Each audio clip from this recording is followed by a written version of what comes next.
Pair of linear equation के solution के बारे में पढ़ेंगे। ठीक है, सॉल्यूशन मतलब आपको जो दो लीनियर इक्वेशन दे रखी होती है उसके सॉल्यूशन अपन कैसे फाइंड करेंगे। ठीक है, यानी आप x और y की फॉर्म दे रखी है, अगर आपको लीनियर इक्वेशन दे रखी है x और y की फॉर्म में, तो उन x और y की वैल्यू कैसे निकलेगी, ठीक है, उसके बारे में अपन बात कर रहे हैं। तो सॉल्यूशन जो है वो दो तरीके से आप निकाल सकते हो। ठीक है, पेयर ऑफ लीनियर इक्वेशन के सॉल्यूशन दो तरीके से फाइंड हो सकते हैं। एक तो है अलजेब्रिक मेथड और एक इसका है ग्राफिकल मेथड। तो जो अलजेब्रिक मेथड है उसके भी अंदर डिफरेंट टाइप्स ऑफ मेथड है। ठीक है, फर्स्ट है सब्स्टिट्यूशन, सेकंड है एलिमिनेशन, थर्ड है क्रॉस मल्टीप्लिकेशन मेथड। ठीक है, तो अपन अलजेब्रिक मेथड स्टार्ट कर रहे हैं और अलजेब्रिक में सबसे पहले अपन स्टार्ट कर रहे हैं सब्स्टिट्यूशन मेथड। ठीक है, तो अपन ने सीधा क्वेश्चन लिया है, क्वेश्चन में मैं समझाऊंगा कि सब्स्टिट्यूशन मेथड कैसे अपन को अप्लाई करना है। ठीक है, क्वेश्चन देखो उसने दिया हुआ है, solve the following system of linear equation by substitution method. ठीक है, अपन को ये सिस्टम दे दिया, सिस्टम मतलब दो लीनियर इक्वेशन दे दी। अब ये दो लीनियर इक्वेशन से अपन x और y की वैल्यू कैसे फाइंड करेंगे बाय सब्स्टिट्यूशन मेथड, वो अपन को देखना है। ठीक है, इसके बहुत सारे क्वेश्चन है और मैं बहुत सारे क्वेश्चन इसके होमवर्क में देने वाला हूं। ठीक है, तो इसको ढंग से समझना। अपने पास ये दो इक्वेशन है, पहली इक्वेशन है ये और ये सेकंड इक्वेशन है। ठीक है, तो सबसे पहले देखो नेम से डिफाइंड हो रहा है सब्स्टिट्यूशन, यानी सब्स्टिट्यूट करना है कुछ।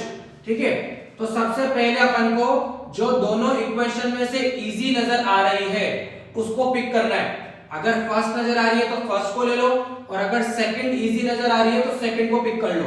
ठीक है, अभी मुझे फर्स्ट नजर आ रही है तो सबसे पहले मैंने इक्वेशन नंबर फर्स्ट को पिक कर लिया। ठीक है, तो ये फर्स्ट इक्वेशन मैंने दोबारा लिख दी। यहां तक समझ आ गया। अब इस इक्वेशन में एक वेरिएबल की वैल्यू दूसरे वेरिएबल की फॉर्म में अपन को निकालनी है। चाहो तो आप x की वैल्यू y के फॉर्म में निकाल लो, चाहो आप y की वैल्यू x के फॉर्म में निकाल लो। ठीक है, मैं क्या निकाल रहा हूं, x की वैल्यू निकाल रहा हूं क्योंकि x इजीली मिल सकता है मुझे यहां से, तो मैं प्लस 2y को इधर भेज दिया मैंने। तो x इक्वल्स टू -1 और प्लस 2y इधर जाएगा तो माइनस का 2y। ठीक है, ये जो आई है ये आई है इक्वेशन नंबर थर्ड।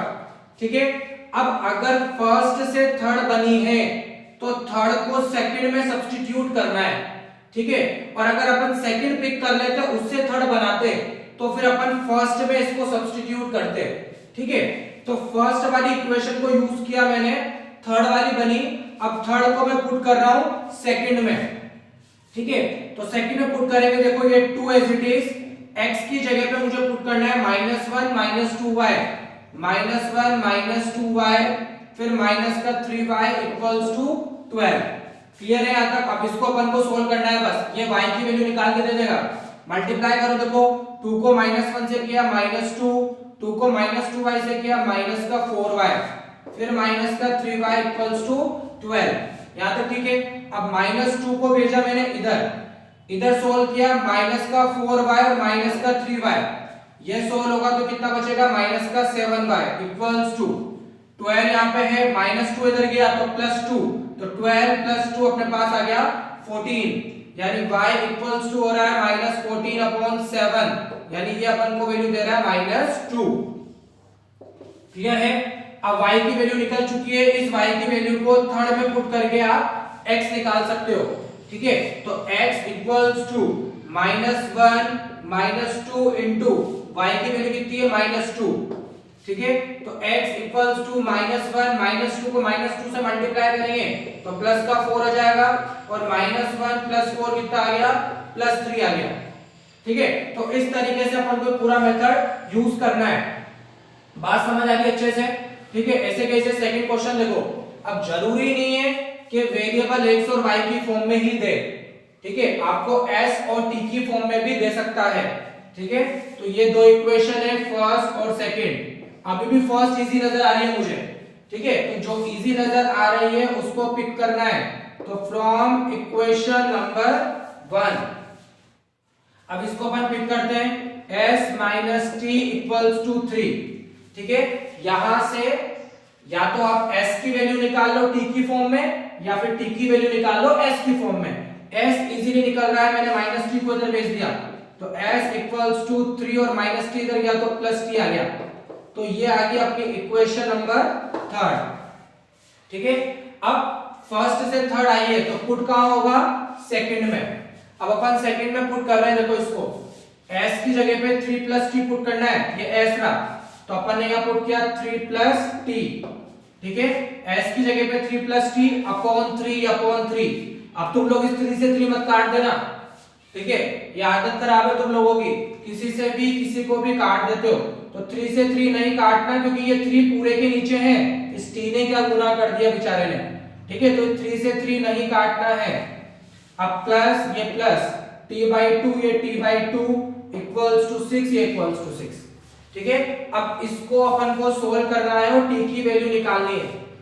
कैसे सोल्व करेंगे, देखो 6 यहाँ पे आ रहा है एलसीएम। ठीक है, अच्छा ये टर्म जो अपन यहाँ लिख देते हैं क्योंकि स्पेस की प्रॉब्लम आएगी फिर। तो थर्ड वाली 2 में पुट करिए अपन ने, तो पुट 3 and 2, s की जगह पे 3 plus T upon 3 plus t/2 equals to 6। अब यहां ले रहे हैं अपन एलसीएम, तो एलसीएम आएगा 6।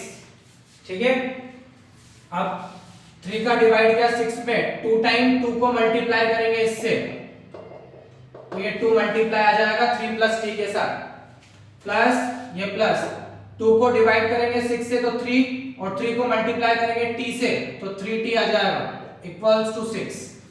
ठीक है, अब ऊपर देखो ये जो डिवाइड वाला 6 है वो तो इसके साथ मल्टीप्लाई में चल जाएगा, ऊपर वाले को सोल्व करो, 2 को 3 से किया तो 6, 2 को t से किया तो 2t प्लस 3t इधर आ गया इक्वल्स टू 6 को 6 से मल्टीप्लाई करेंगे तो 36 आ जाएगा।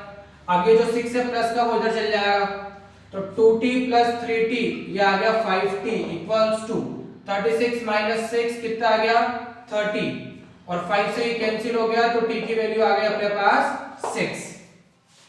ठीक है, अब जो t आया है उसे कहां पुट कर दे, इक्वेशन नंबर 3 में, ताकि अपन s भी निकाल दें। तो अब s क्या आएगा, s equals to 3 plus t की जगह पे क्या पुट करना है 6, तो s की वैल्यू कितनी आ गई 9। ठीक है, तो मेथड क्लियर है ये। अब ये जो क्वेश्चन नंबर 3 है इस पे स्टार लगाना, इंपॉर्टेंट क्वेश्चन है, आरडी का क्वेश्चन है, एनसीईआरटी में नहीं मिलेगा। ठीक है, सॉल्व वैसे के वैसे ही करना है। ठीक है, कोई चेंजेस नहीं है, a और b जो है वो कांस्टेंट है और x और y वेरिएबल है, अपन को x और y की वैल्यू ही फाइंड करनी है। ठीक है, तो अब ये अपने पास इक्वेशन नंबर 1 है, ये अपने पास इक्वेशन नंबर 2 है। ठीक है, दोनों ही एक जैसी नजर आ रही है, पिक किसको करें, सेकंड को कर लेते हैं। चलो, तो अपन ने क्या करा, इक्वेशन नंबर 2 पिक करी। ठीक है, तो x upon a minus y upon b equals to 4, ये अपन ने सेकंड इक्वेशन पिक कर ली है। अब अपन एक वेरिएबल की वैल्यू दूसरे वेरिएबल की फॉर्म में निकालेंगे। ठीक है, तो अपन x की वैल्यू निकाल लेते हैं। सबसे पहले ये y अपॉन b जो है उसको इधर लेके जाते हैं, तो अपने पास क्या आएगा, देखो x upon a equals to 4, minus वाले इधर गया तो plus y upon b। Clear है यहाँ तक। अब यहाँ ले रहे हैं अपन एलसीएम, तो क्या आएगा x upon a equals to b, लिया अपन ने एलसीएम तो 4b प्लस y। यहाँ तक समझ आ गया। अब ये जो डिवाइड वाला a है वो ऊपर जाएगा मल्टीप्लाई में। ठीक है, तो क्या आएगा x equals to a, multiply में आ गया 4b plus y upon b। ये आ गई है अपने पास इक्वेशन नंबर 3। ठीक है, क्लियर है यहाँ तक। अब ये जो इक्वेशन नंबर 3 आई है ये सेकंड से आई है, तो पुट किस में करना है अपन को, फर्स्ट में पुट करना है। तो अब इसको पुट करते हैं, पुट इन 1। ठीक है, अब फर्स्ट में पुट करेंगे, देखो फर्स्ट में क्या है 2 अपॉन a आगे दे रखा है। ठीक है, तो ये 2 अपॉन a। ठीक है, अब x की वैल्यू पुट करनी है, ये रही x की वैल्यू पूरी, तो x की वैल्यू पुट करते हैं a 4b plus y upon b, ये पुट हो गई पूरी x की जगह पे वैल्यू x की, plus y upon b equals to 2। यहां तक पहुंच गए अपन, ठीक है। अब ये जो a डिवाइड का और ये a मल्टीप्लाई का, ये आपस में कैंसिल हो सकते हैं, ठीक है। तो अब अपने पास बचेगा 2 बाहर है, 2 और ब्रैकेट के अंदर बचा है 4b plus y upon b और plus y upon b equals to 2। ये टर्म अपने पास बची है, ठीक है। अब 2 से मल्टीप्लाई करते हैं अंदर, तो 2 से मल्टीप्लाई करेंगे तो 8b प्लस 2y आ जाएगा upon b plus y upon b equals to 2। अब b लेते हैं एलसीएम, ठीक है। अब इस b से ये b मत काट देना तुम लोग, तो ठीक है, ये b पूरे के नीचे। अब इन दोनों में एलसीएम आ रहा है b, ठीक है। तो क्या बचेगा 8b प्लस 2y और प्लस इधर बचा y और इक्वल्स टू में 2, ठीक है। अब ये जो नीचे वाला b है ये जाएगा 2 के साथ मल्टीप्लाई में, तो अपने पास है 8b plus 2y plus y, ये हो गया 3y इक्वल्स टू, ये b मल्टीप्लाई में गया तो 2b आ गया, ठीक है। अब इस 8b को भेजेंगे इस साइड पे, तो अपने पास है 3y equals to 2b minus 8b, तो 3y इक्वल्स टू यहां आएगा माइनस का 6b, ठीक है। और 3 से ये कैंसिल होगा तो y इक्वल्स टू माइनस का 2b आ जाएगा, ठीक है। तो y की वैल्यू तो अपने पास आ गई। अब अपन x की निकालेंगे, तो इस y की वैल्यू को कहां पुट करेंगे, इक्वेशन नंबर 3 में। अब इक्वेशन नंबर 3 में पुट करते हैं तो क्या आएगा, देखो x इक्वल्स टू a अपने पास बाहर है, ये a ब्रैकेट में है 4b प्लस माइनस का 2b पुट कर रहे हैं y की जगह पे, ठीक है। तो माइनस 2b हो जाएगा और अपने पास नीचे है b, तो ये b, ठीक है। तो अब इसको आगे बढ़ाते हैं, तो x equals to a bracket में 4b माइनस 2b, 2b बचेगा 2b अपॉन b, ये b से b कैंसिल हो गया, तो जो x की वैल्यू है वो क्या आ रही है, 2a आ रही है, ठीक है। क्लियर है, तो x अपने पास आया 2a, ठीक है, और b अपने पास है माइनस का 2b, ठीक है।